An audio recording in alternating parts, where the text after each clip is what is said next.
Ladies and gentlemen, it gives me great pleasure to welcome David Bradley.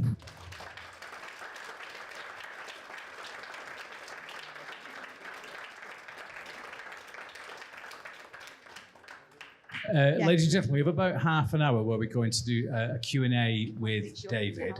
I'm going to just ask the first question, and then we are going to pass the microphones to members of the audience if you've got a particular question, and David's going to tell us about his experience of KES as well. So, David, if I can start, as I said in the introduction, for many of us, KES is an important part of our story, our own educational journey. We read the book as children, we studied the book at school, we've seen the film many times, we identify with the characters. How important do you think the story of KES is to the next generation, though, the children that are coming after us? Well, I think down the generations, every generation seems to find something about the movie resonates with their community or with their set of friends or family. It's extraordinary that we're here talking about a movie that was made over 50 years ago. So if you think about when we made the movie in 1968, it would be like thinking of All Quiet on the Western Front that was made in the 1920s as a silent movie, as a movie that has resonated as much as KES has in, well, not only England, but throughout the English-speaking world. Japan love this movie, France, Canada, Australia, of course. Strangely, America were quite late to get on board, but that's because they didn't understand the Barnsley accent at the time. I remember one of their execs said that he would have enjoyed the movie if it had been in Turkish subtitles. And you can get it now in English, Turkish subtitles, by the way. But I think it's extraordinary that, you know, we're here 50 years on. The movie was made on less than £170,000, which is very, very little when you think about today's movies. I mean, like Oppenheimer, which has just been released, the new, what's the, oh gosh, it's the one that's on the foreign world when there's that wonderful huge trunk of a tree that speaks. Avatar. Avatar cost something like 150 million to make, but little KES cost 170,000. And of course we shot it on celluloid in those days, which meant that the tape was far more precious than it is if you work with digital film, because you can wipe digital film. If you record on celluloid and make a mistake, you have to throw it away. But yet it's still an amazing film that young people, I mean, I meet young people all the time who are as fascinated as my generation are. And my girlfriend Kat and I met up with Ken Loach only a year ago to unveil a blue plaque to, bless him, Brian Glover at his favorite drinking haunt.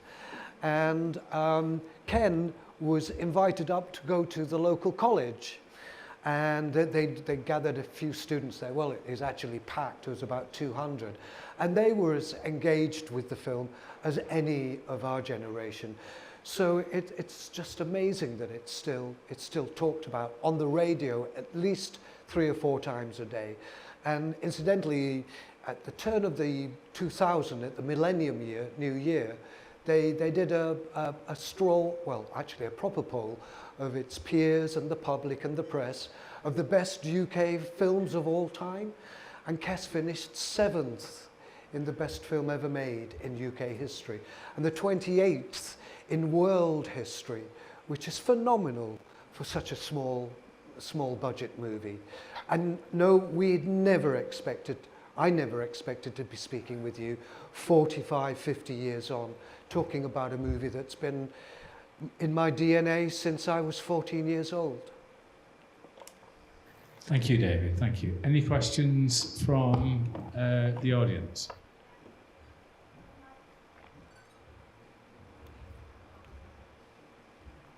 How much involvement did you have actually training KES? when most of the cast knew that they were going to be in the film, I received a letter from Ken Loach. It was a very special letter. I still have it. It was written, remember it's 1968, it was written in purple ink, which I thought only the Queen wrote in purple ink, and maybe the clergy. And he said something along the lines of, "Dear David, we would like you very much to play the part of Billy Casper in Barry Hines' film A Kestrel for a Knave," because we hadn't changed the title at that time. "Would you mind going up to see Barry and his brother Richard, who was the falconer, at the end of school that day, so that you can be introduced to the kestrels?" We had 3 kestrels. I don't know if many of you will remember, there was a shoe shop. We named them after a shoe shop of our generation called Freeman, Hardy and Willis. Yeah, I mainly trained Hardy. And what we used to do when we started filming, I would be up at the crack of dawn because I had a newspaper round, and I'd get to school around about 7:15, have breakfast there, then do a day's work filming, and then around about 4:30, when the light was starting to kind of get a little dark for filming, I'd then go up with Barry Hines to Hoyland to meet up with his brother Richard, and we would then go the whole through process of training the bird from a chick, because that's what they were when I climbed the wall and pulled them out of the crevice. They're eyas, as it's called in falconry terms. And so every night I would finish filming, I'd go and train with the kestrels, I'd go back, I'd have my own crayons or lure, and I'd be practicing in the garden to get the timing right, and then I'd be learning lines, of course. So it was a pretty full day for me. I'd be going to bed around about 2 in the morning to make sure I knew my lines for the following day. Or Ken didn't actually prefer you to be letter perfect. That's the wonder of Ken Loach. He likes his films to be very naturalistic and authentic. So he's not looking for a perfect scriptural performance. He's looking for something with heart and soul, you know? Who's next?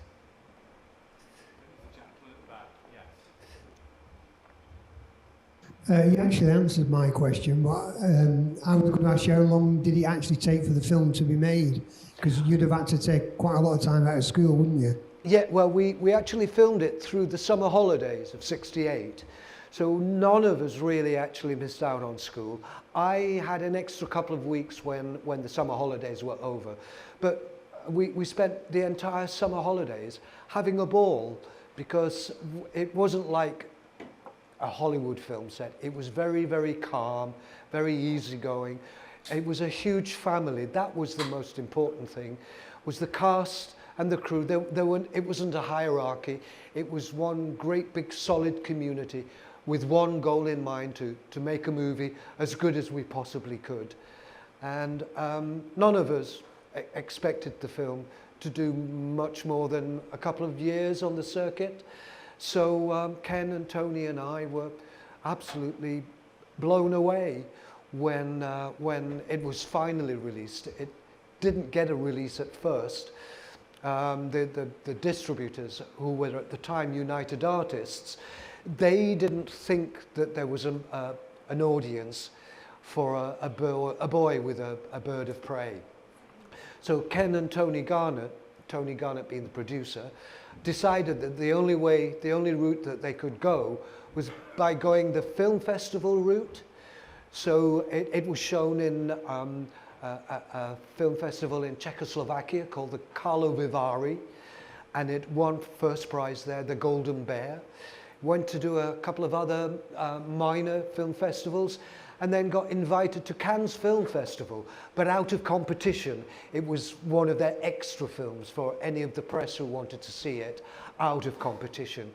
And many of the press went to see the film, and they were outraged that it wasn't in the competition, because every man and woman felt that KES would have won the Palme d'Or.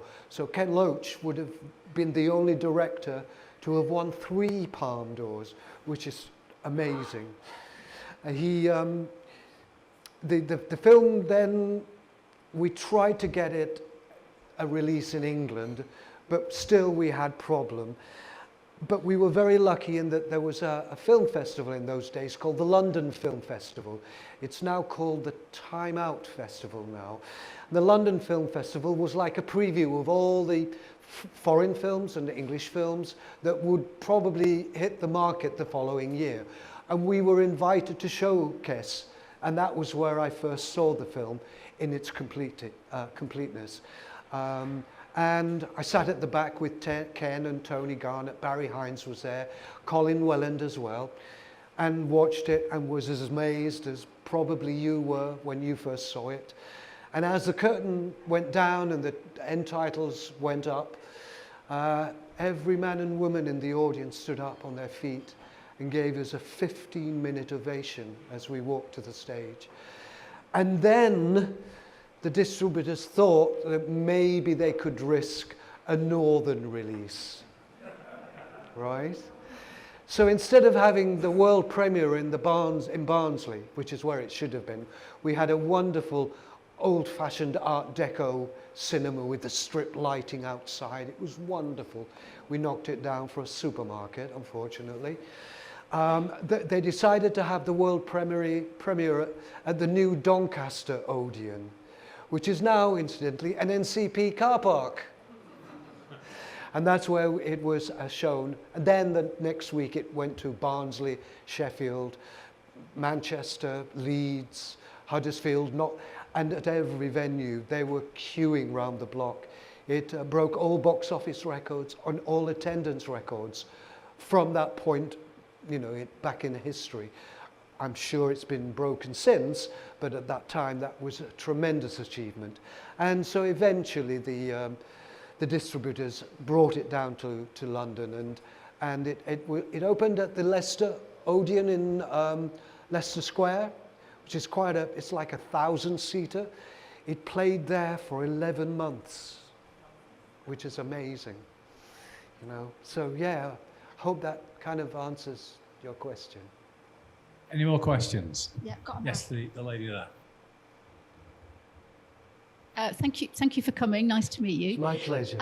I understand that some of Ken Loach's more recent films don't use trained actors for all of the parts, and I just wondered in KES whether all of you were trained actors, or whether some, particularly the school children, were just, you know, ordinary people, for instance. This is something that Ken does in all of his films. He prefers not to cast his characters with professional actors. There may be one or maybe two, but the rest are mainly unprofessionals. They're not even amateurs, many of them, because they haven't even taken up amateur dramatics. I was lucky because I had started doing pantos at school that were very successful, and I adored it. Whether I'd have become a professional actor is, I don't know. But certainly I would have joined an amateur dramatic after leaving school. But it's the way that Ken works. It was the same with KES. The only professional actor at that time was Colin Welland. There were a few people who were kind of on the comedy circuit, like my mum, Lynn Perry, the milkman, her brother, Dougie Brown. They were both kind of making their way on the comedy circuit. There was also a chap called James Dean, I think, the Chippy. He was doing the Lancashire circuit too, as well as working on the docks at Liverpool. My brother was a coal miner. Who else? The headmaster was a proper headmaster in Castleford. Brian Glover was a teacher and a part-time wrestler who, as you probably know, wrestled under the name of Leon, as in the town, but he decided to call his surname our ass, you know, because it had that kind of little Barnsley thing about it. So yeah, 99.9% of the KES was pure amateurs. And pretty much every film that Ken has made. We saw him, Kat and I saw him just over a month ago, because he's about to release his next movie, which is called The Old Oak, which is set in kind of like Newcastle, Northumberland area, about a publican who welcomes refugees, I believe, from the Ukraine. And it's about how some in the community are not very generous and others are trying to help them. And I've seen a little clip of it and it looks really, really good. Looks really something that you should look out for. It's a typical Ken Loach film, so if you're looking for sex and violence, forget it.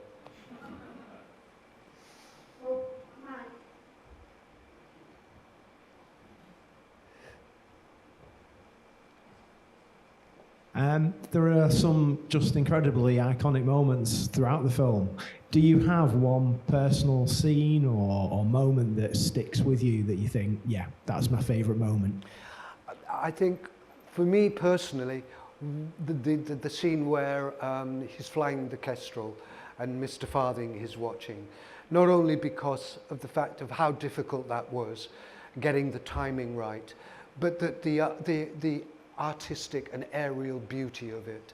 It's like an aerial ballet with someone choreographing it from the ground.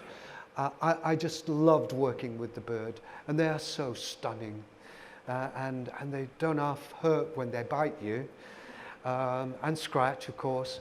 But there are some lovely moments. Of course, I love the football sequence. I think that's very funny. And so true to life.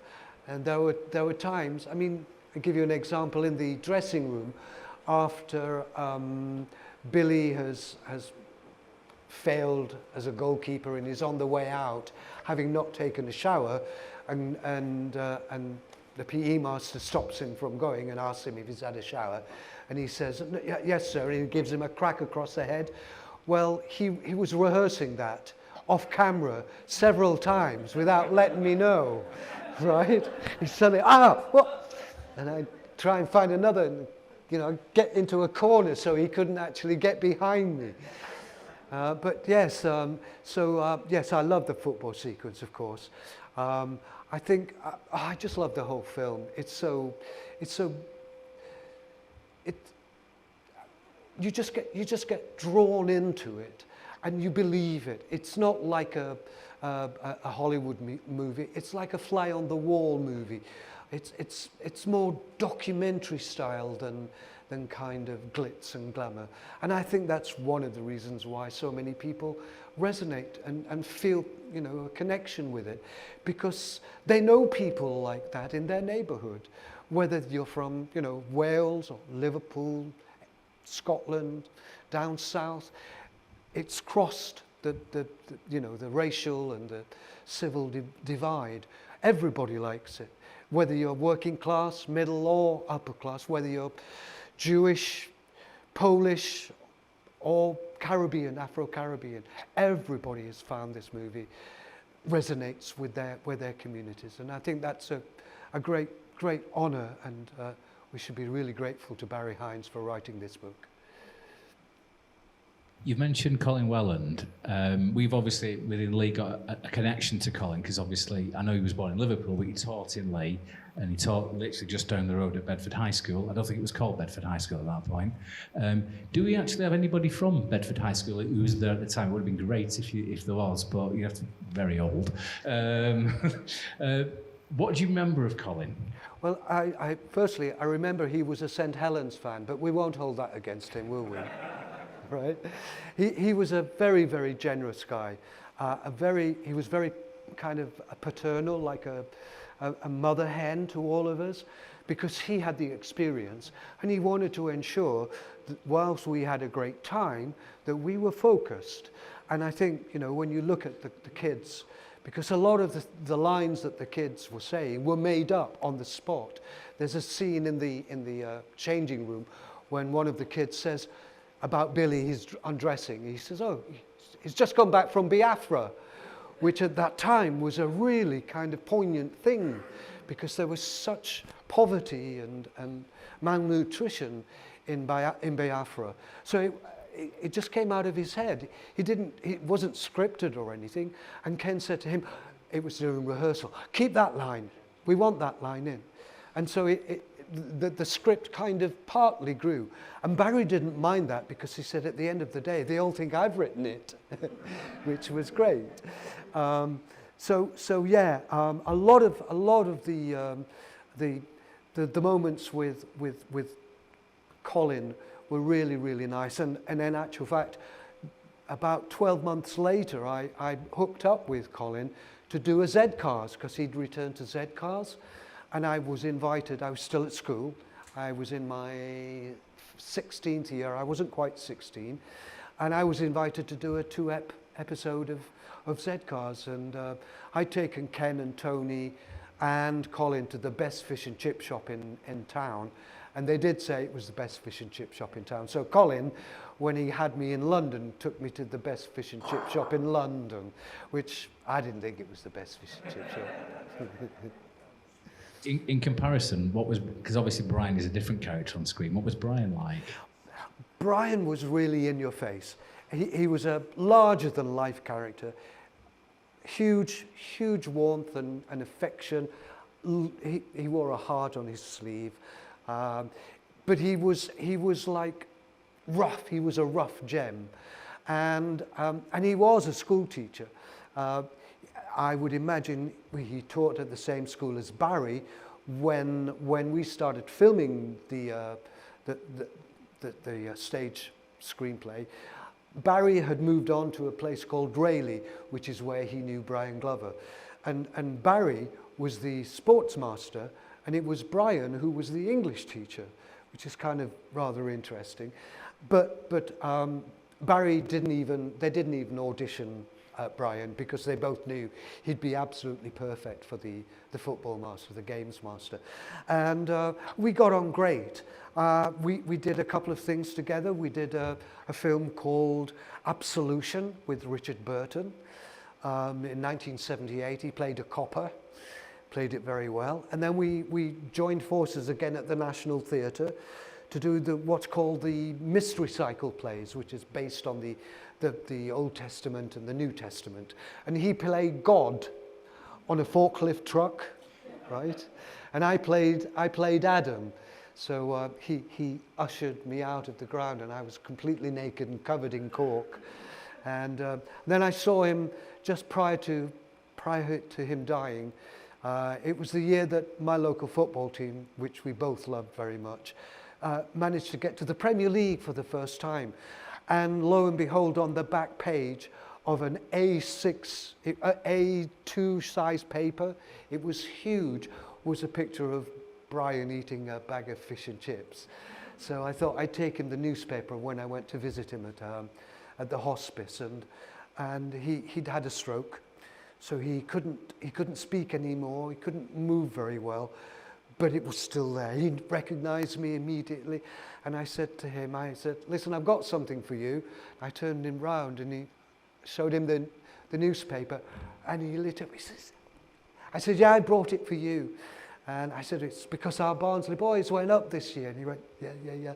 And I talked to his wife and things, and less than 36 hours later, I went to visit him, found him again. This time he was resting, so I didn't stay. Within 12 hours, he'd passed away. So I was rather grateful I was able to see him before he passed on. Thank you. Elizabeth? Anybody else want to ask a question before I go? Yeah.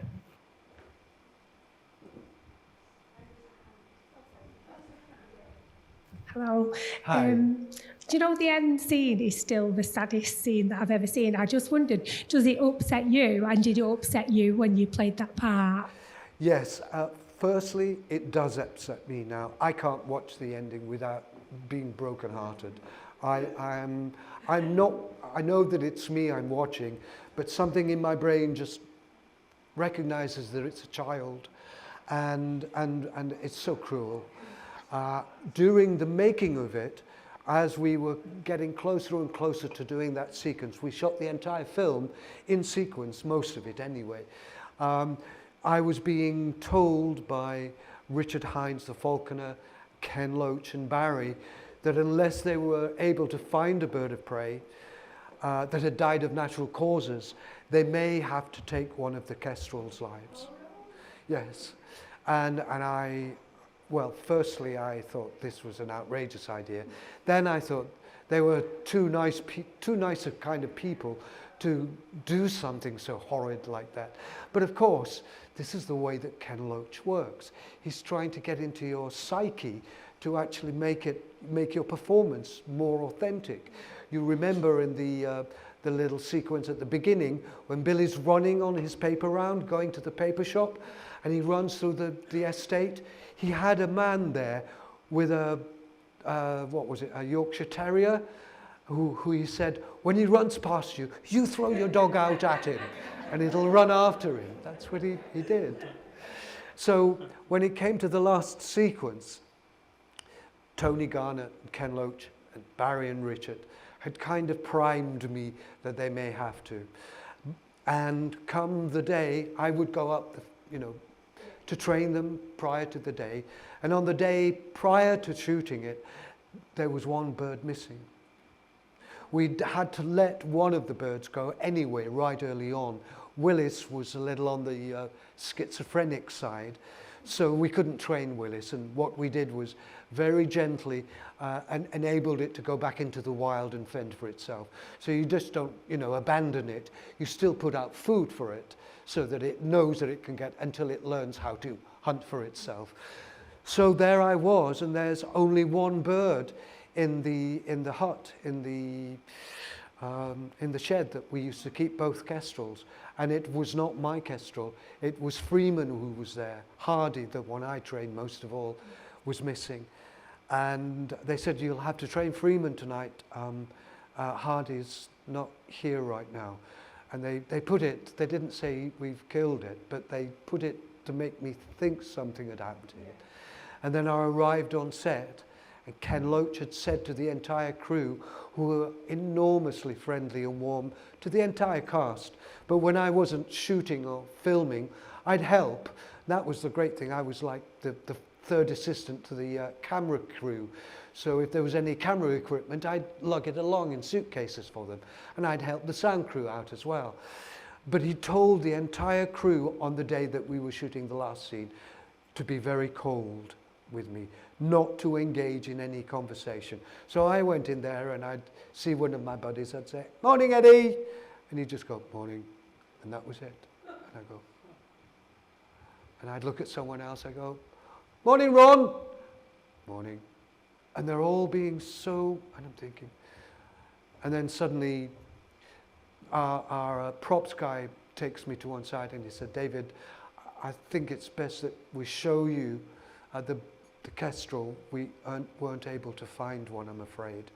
So it's one of ours, I'm afraid."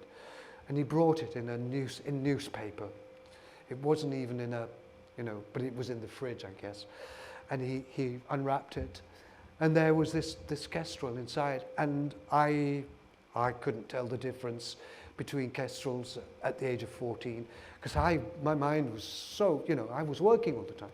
So I was being told to believe, and I still didn't believe it, that they would kill something. But I knew that I'd have to play the part as it was written. But the thing that really pissed me off was at lunchtime, on a really big day for me, the catering crew would always have my favorite meal, which in those days, not now, was shepherd's pie and apple crumble and custard. And on this special day, they ran out. And I was really pissed off with that, I'll tell you. I was so pissed off that I went to the local fruit shop and just pigged out on as much fruit as I could get. And there were fruit that I'd never heard of, and fruit like kiwi fruit that I bit into, not realizing that you just eat the flesh inside. I thought, oh God, what's lychee? I'd never heard of those little white beady things. But I came back and I knew that I'd have to shoot it properly and that I'd have to allow the emotion to overcome me, which I hope it did anyway. Any more? Thank you. Can I just ask one? Elizabeth. Yeah, could I just ask a question? The iconic image of of you with the two fingers. From what I understand, that wasn't in the film, it was edited out. So how was that decided that that would become the iconic image? How did that transpire? We did shoot that film, that sequence actually. It's in the book, it's when Billy comes back after his newspaper round and his mum asks him to go to the local shop for a packet of fags. And Billy says that he hasn't got time, he's got to get to school. And she kind of says, well, you'll make time. And he loses it and starts throwing eggs at their house. And she gets so pissed off, she screams at him, and he puts two fingers up at her. And that was the image that they were going to use. But they I think it was because of the screen time, they didn't want to go over a certain period. They decided not to actually include that in the actual end cut, as it were. But there is a character in the movie, in the football sequence when he gets sent off, who gives the two fingers. But it was also, I think they knew that that would kind of create a statement on bill posters, which of course it did. There was a lady called Mary Whitehouse who was up in arms. She wanted it banned, but thankfully we didn't. So that's where it came from. That's where it came from. You're welcome. Ladies and gentlemen, any other questions? Yes, this gentleman here. I don't know, Mike. Did you actually audition for the part? Yes, I did. There were about 180 of us from 3 different schools that had failed their 11 plus. No grammar school kids were in the movie. That was something Ken wanted to emphasize, that these kids that we think are just factory fodder, they have got talents if a teacher has time to find what it is that they really are interested in. Most kids have something that they're interested in, and it's really good if you can kind of harness that interest into some kind of career when they leave school. I mean, I know a lot of boys want to play soccer. Well, if you ain't good enough to play soccer, you could become a physio for your favorite football club, or a referee, or an assistant linesman. There are various jobs that you can get involved in football, for instance. And that's one of the reasons why Ken went to 3 schools that were known as failed 11 plus. There was my school, the school that you see on the film. There was the Rayleigh School that Barry and Brian Glover taught at. And there was also a school that was a kind of a middling school called Lonka Central. So they were slightly more intellectual, or their IQ was supposedly a little higher than my school, but not sufficient to go to grammar school.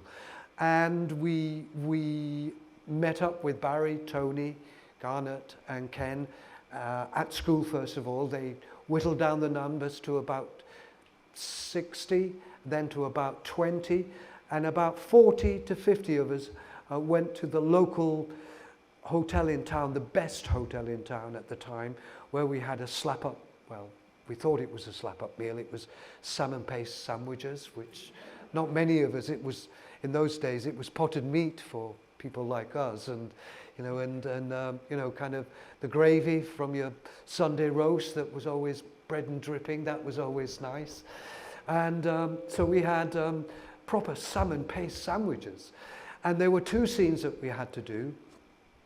They, some were going to be just classroom, and he chose 3 or 4 people to play the part of the bully, McDowell, and 4 other young people, including myself, to audition for Billy. And we read the 2-page scene that you see just prior to the Coke fight. And then, after that, we did an improvisation, which I think maybe kind of turned it in my favor. I was kind of lucky in the sense that I was the last to go in, so I saw what everybody else did, but they all did the same thing, which is our English teacher, who was the registrar in the movie. He was playing the librarian, and they entered this room that we were all sitting in, and each Billy Casper went directly up to the librarian and asked for a book of falconry, please. Well, I didn't think Billy would do that. So when I entered the room, I walked around the walls pretending to look at books and pushing them back. And the librarian, Mr. Hesketh, said, "Excuse me, can I help you?" And I said, "No, it's all right, I'm just looking for a book." And he had to coax me over. And then we started to have a proper kind of conversation. And I think that's what really showed to Ken and Tony that I was an imaginative person as opposed to just going according to book, which is what Ken wanted. He wanted someone who could express himself as well as keep within the guidelines of a script. And of course, the bit of pantos that I'd done at school helped enormously as well. So I was all ready for it, as you can imagine. I have a book that was signed by Barry Hines. I wonder if you'd add your signature to it for me. I certainly will. Thank you. Any other questions, ladies and gentlemen? No? Well, oh, yes.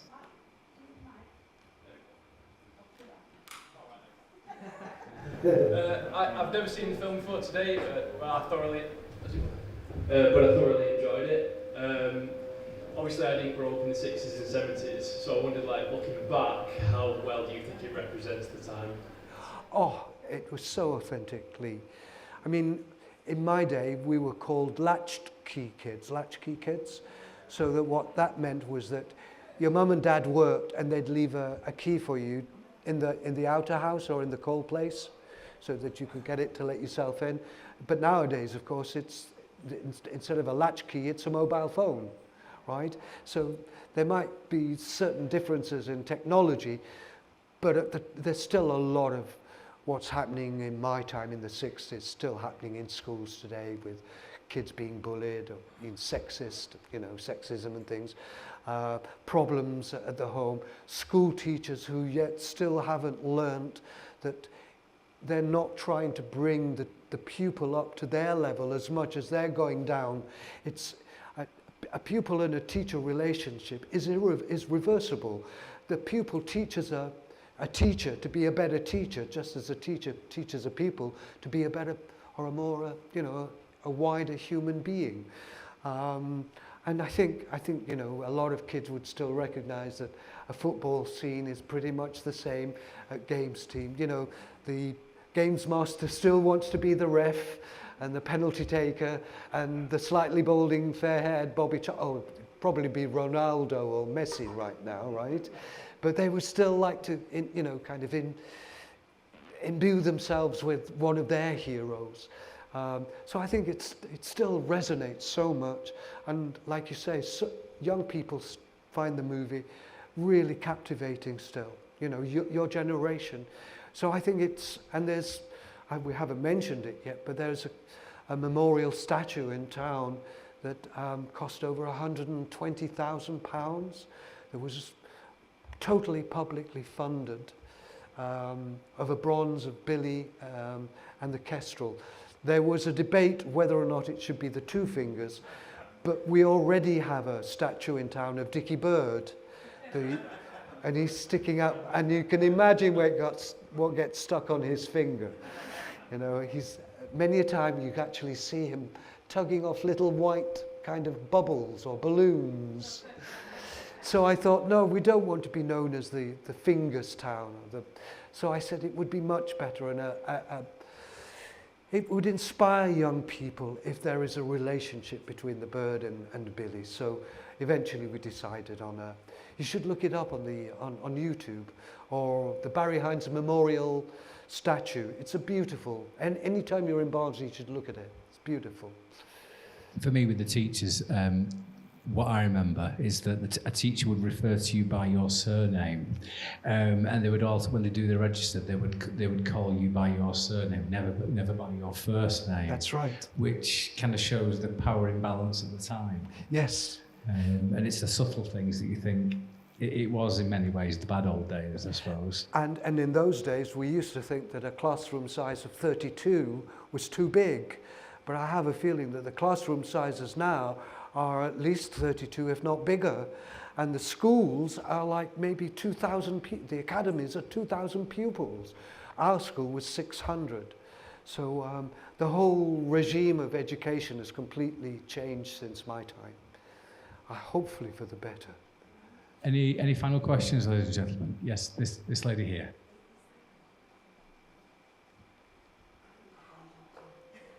It's not really a question, it's just a view really. It's a good reflection on social history, because when you talk about the boys going to see the careers officer.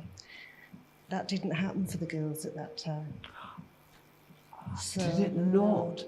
Or, Wow. or if you were lucky enough to get a slot with a careers officer, if you were a female, you were told, I lived in Salford, so I was told I could go working, putting toothpaste in toothpaste tubes until I got married. Terrible, isn't it? It's absolutely factory fodder, basically. Factory fodder. Oh, I didn't realise that. And you're right, because the young person that comes out before Billy goes in is a boy. So you're probably right that there wasn't a female youth employment officer to. Well, I think it was we called him a youth employment officer, I think. But you're right. I think that's gross. I mean, thank heavens that's, well, I still think that there's still a long way to go before there's equality. But we're moving in the right direction, I hope. I hope I'm not stepping on any men's toes here, but I really do think that a balanced relationship with our female sisters is the only way to go, because we learn from them as much as they can possibly ever learn from us, and that's, you know, that's the wonderful thing. It's the yin and the yang, isn't it? If there's no female, there'd be no males. You know, we all come out of so I think, you know, women are so important in society, more not necessarily in the home, but everywhere, because they have so many qualities, and that we should, you know, we should celebrate those rather than kind of keep them, you know, in check. I'm a bit of a feminist myself, I have to say. So, ladies and gentlemen, before we thank David has, and David will be available in the Bowery. He has brought some merchandise, so if you want to have a chat with David, and I know David's brought some things along as well, please feel free. But could I ask you to give it up for Billy and David? Thank you very much. Thank you.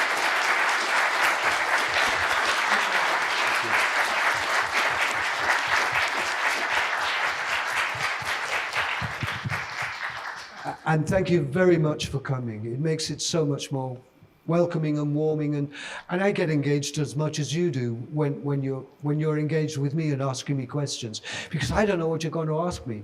I mean, I might have a few ideas, but it's always fresh for me. So I may have done this many times, but every time I do it, it's like doing it again for the first time. So it's really great to have met you all. Thank you very much. Thank you.